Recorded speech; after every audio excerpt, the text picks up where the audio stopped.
Another record for coronavirus cases in the U.S. is setting off alarms for top U.S. health officials and having ripple effects even far from the hotspots. More than 47,000 new coronavirus cases were announced across the United States on Tuesday, the biggest one-day spike since the start of the pandemic.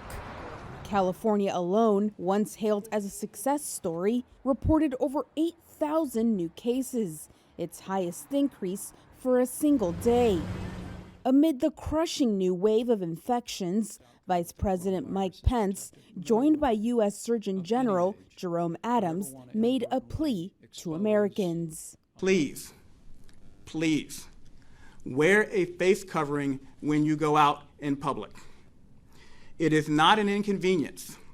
It is not a suppression of your freedom. What the Surgeon General will share with us are the kind of practices that'll make it possible for all of us to do our part.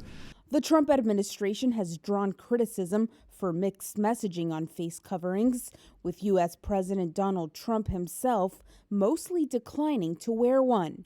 His press secretary this week said he views it as a personal choice. It's his choice to wear a mask. It's the personal choice of any individual as to whether to wear a mask or not. The record surge of new cases came as the top U.S. infectious disease expert, Dr. Anthony Fauci, warned that the U.S. could see cases rise even more dramatically if the public fails to follow health guidelines. We are now having 40,000+ new cases a day.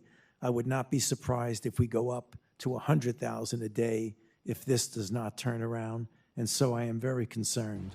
Now, as California, Texas, and Arizona emerge as the country's latest epicenters, their rising case counts are having far-reaching consequences.